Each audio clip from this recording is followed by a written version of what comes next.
जय श्री झूलेलाल दादा। जय श्री झूलेलाल। अॼु असां सां गॾु जेका शख़्सियत वेठा आहिनि उन्हनि खे के नाले जी आवश्यकता कोन्हे, सभु सुञाणनि। ॾाढा प्रतिष्ठित समाज खां ॾाढे सालनि खां पंहिंजी सेवाऊं ॾियनि पिया। दादा अमर गुरबानी जी। अमर गुरबानी जी, तव्हांजो स्वागत आहे सिंधी पत्रिका राजस्थान में। हूअं त तव्हां सभु भीष्म पिता जे नाले सां तव्हांखे सभु सुञाणनि कि तव्हां सभु डिसीजन जेका बि थींदा आहिनि या तव्हांजी राय खां सभु कुझु समाज में, चाहे चुनाव हुजनि चाहे ॿियो कोई कार्य हुजे, त तव्हांजी अनुमति या तव्हांजी राय खां थींदो आहे। दादा, हिकिड़ी सभिनि खां पहिरीं ॻाल्हि हीअ पुछणी जो कि हींअर वर्तमान में तव्हां सेवाऊं पे ॾिनो पूज्य सिंधी सेंटर पंचायत महानगर जयपुर में। अचानक सां दादा अहिड़ो कोई डिसीजन तव्हांजी तरफ़ां अहिड़ो कोई थियो कि भई तव्हां उन्हनि में तव्हां सेवा सां निवृत्त थी विया हो, भई तव्हां चयो भई त मूंखे कोई सेवा न खपे, तव्हां इस्तीफ़ो ॾेई कढियो, उनजो छा मुख्य कारण रहियो? अहिड़ी का ॻाल्हि कोन्हे। असांजे सेंटर पंचायत जा जेके अध्यक्ष महोदय आहिनि मनकाने जी, उहो दरअसल न त राजनीतिक आहिनि न सामाजिक संस्थाउनि सां जुड़ियल आहिनि। हिकु सिंपल सिधा माण्हू आहिनि। उन्हनि खे इहो ध्यानु कोन थो रहे त समाज हित में कहिड़ी शइ उचित हुअणु खपे, कहिड़ी न हुअणु खपे। त असांजो अहिड़ो को झगड़ो पाण में कोन्हे। ही समाज में संस्थाउनि में कमु कंदे वैचारिक मतभेद थी वेंदा आहिनि। कुझु वीचार असांजा अहिड़ा हूंदा आहिनि समाज हित में त भई समाज हित में ही उचित आहे, उनखे लॻंदो आहे त ही उचित न आहे। त टकराव खां सुठो आहे त अहिड़ी संस्था खां पाण पृथक थी वञिजे ऐं हुनखे स्वतंत्र छॾे ॾिजे त हू जीअं खपनि पंहिंजो पाण में कमु कनि। असांखे जेको सालनि जो अनुभव आहे उहो इहो चए थो त समाज जो भलो कंहिंमें आहे ऐं विधान छा थो चए, संविधान छा थो चए, असां उन अनुरूप हलूं त असांखे तमामु सुहिणो सुठो लॻंदो। त असां इन्हनि सां ई पंहिंजो वास्तो रखंदा आहियूं। अगरि लॻंदो आहे त भई हिते असांजी सुनवाई न थींदी त मां उन संस्था खां पृथक थियण में पंहिंजो पाण खे सौभाग्यशाली सम्झंदो आहियां। दादा, तव्हांजी सुनवाई जी ॻाल्हि कोन्हे दादा, तव्हां त उन में कंधे जा कंधो मिलाए लाइ त तव्हां गॾु मिलिया हुआ हो। तव्हां इहो चयो भई चलो ठीकु आहे, असां ॿई गॾु मिली करे 4 ॼणा जेका 5 ॼणनि जी जेका कार्यकारिणी उन गॾु कमु कंदा। सिर्फ़ु तव्हां ई इस्तीफ़ो ॾिनो, उन खां पोइ अहिड़ी इस्तीफ़नि जी लाइन लॻी वई, तव्हां ॾिठी भई या तव्हां खां पहिरीं बि नंदवानी जी इस्तीफ़ो ॾिनो। हीअ सभु कारण छा आहे? मुख्य कारण छा आहे कि भई यार? कारण इहो ई रहियो त जिते वैचारिक मतभेद थींदा आहिनि, सभ खां पहिरीं असांजे युवा साथी जेके हुआ अध्यक्ष, उन्हनि इस्तीफ़ो ॾिनो हो। उन खां पोइ असांजे महामंत्री दादा नंदवानी साहबु इस्तीफ़ो ॾिनो।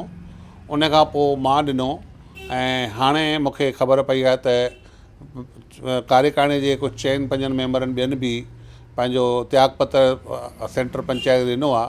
सभु इहे वैचारिक मतभेद आहिनि, उहो व्यक्तिगत को लड़ाई झगड़ो कंहिंजो कोन्हे। सभु भाउर आहियूं पाण में ऐं मिली करे वरी वीचार मिलंदा, वरी मिली करे कमु कंदासीं। अहिड़ी ॻाल्हि त आहे कोन्हे त भई अॼु असांजा वीचार नथा मिलनि सुभाणे न मिलनि।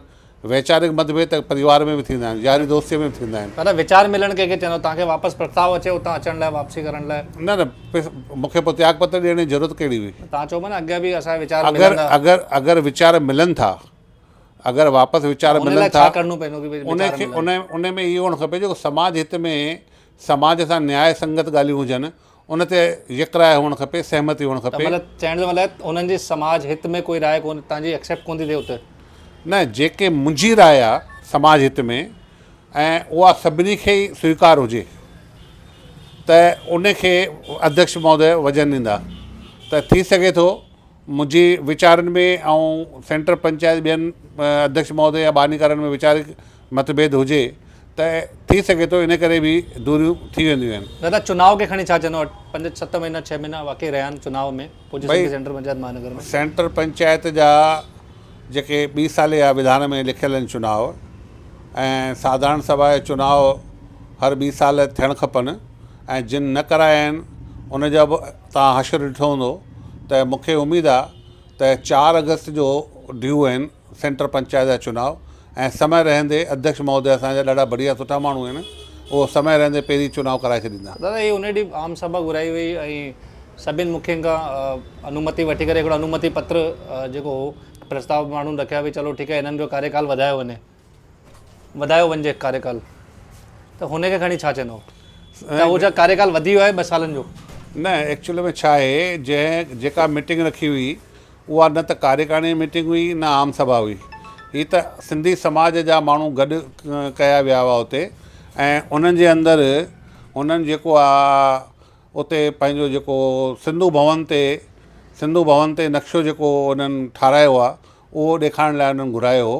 पर उते उन्हनि जी इच्छा इहा हुई त भई मां हेॾी वॾी बिल्डिंग ठारायां थो त मूंखे समय वधीक ॾिनो वञे ताकी मां भामाशाहुनि खां पैसा वठी अचां त उहो सदुपयोग थिए हुनजो, ऐं भामाशाह ईअं न चवनि त भई असां तव्हांखे कमु चालू कयो ऐं तव्हांजा चुनाव ड्यू थी विया, हाणे छा थींदो, कमु अधूरो रहिजी वञे, असांजा पैसा बेकार वञनि।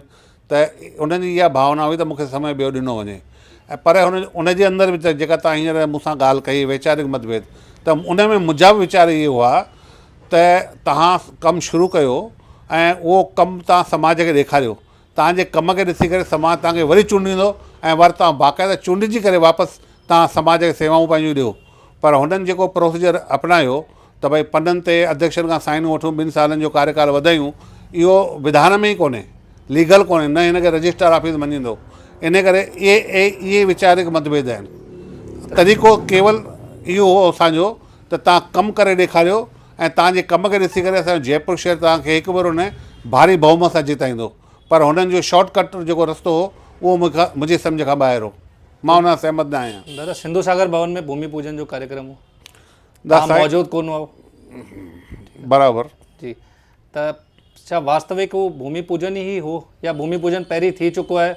अमरापुर जगह साईं आहिनि उन्हनि जे द्वारा करकमलनि द्वारा थी, त 2 बार छा भूमि पूजन त हुननि जो मान कोन्हे या? मां तव्हांखे इहे ॼाण ॾियां त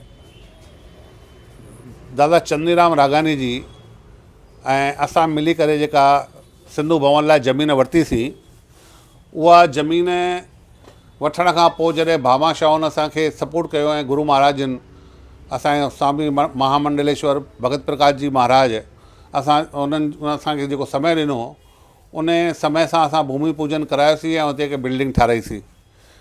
उहो भूमि पूजन विधि विधान सां हवन पूजन थी करे थी चुको, ऐं कंहिं बि ज़मीन जो भूमि पूजन हिकु भेरो थींदो आहे, घड़ी घड़ी भूमि पूजन कोन थींदो आहे। बिल्डिंग जो विस्तार पूजा थी सघे थी, त मां उन सां सहमत कोन आहियां त घड़ी घड़ी को बि अध्यक्ष अचे ऐं भूमि पूजन अची करे, मां उन सां सहमत बिल्कुलु कोन आहियां।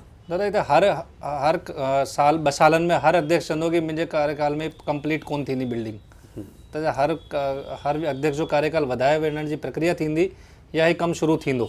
मां तव्हांखे उहो ई निवेदन कई त को बि अध्यक्ष अचे थो ऐं उहो पंहिंजे प्रभाव सां भामाशाहुनि खां पैसा वठी करे ऐं बिल्डिंग चालू करे थो ऐं समाज उनखे ॾिसे थो त असांजो सिंधी समाज जी भूमीअ ते तमामु सुहिणो सुठो कमु थी रहियो आहे, त उनखे ॾिसी करे वरी नेक्स्ट चुनावनि में उन ई अध्यक्ष खे समाज चूंडे थो। अहिड़ी ॻाल्हि न आहे त उन न चूंडे, छो उन ख़बर आहे त हीअ अध्यक्ष असांजो ॾाढो सुहिणो सुठो आहे, हीअ ज़मीन ते कमु करे रहियो आहे, असां हिनखे वरी हिकु भेरो चांस ॾियूं। ऐं मां सम्झो इहो 2 साल में बि कमु पूरो कोन थींदो, जंहिं हिसाब सां हिन जो विस्तार असांखे ॾेखारियो वियो आहे।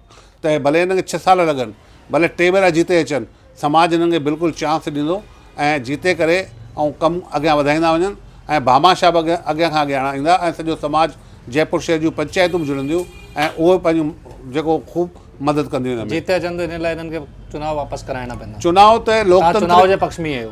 लोकतंत्री प्रक्रिया विधान चए थो, मां कोन थो चाहियां। इहो असांजो संविधान जेको ठहियलु आहे सेंट्रल पंचायत जो रजिस्टर, उहो थो चए, जेको उहो चए थो असांखे उन अनुरूप हलणो आहे।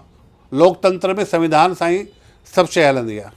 थोड़ी देर पहिरीं विचार विमर्श हलिया पे, अनुसंधान संशोधन हलिया पे, आपत्ति आई पे चेटीचंड मेला समिति जे कार्यक्रम में, उनमें मां तव्हांखे बि ॾिठो कि भई तव्हांजी बि कोई पंचायत जी आपत्ति हुई, तव्हांजी सुनवाई कोन पई थिए। केॾी वॾी ॻाल्हि आहे कि अहिड़ो छा कारण आहे कि तव्हांजी पंचायत कटी लाथी, उन खां पोइ तव्हां खां एविडेंस ऐं प्रूफ पिया घुरनि? दरअसल इन में ईअं चइजे त हिननि जो ॾोह कोन्हे। ही जॾहिं इन चेटीचंड जे मेले में जुड़े ई कोन हुआ, तॾहिं खां ही संस्थाऊं पुराणियूं आहिनि असांजूं, जेके रजिस्टर आहिनि, जंहिंजा बैंक अकाउंट आहिनि, जिन जे कार्यक्रमनि में सॼो जयपुर शिरकत करे चुको आहे।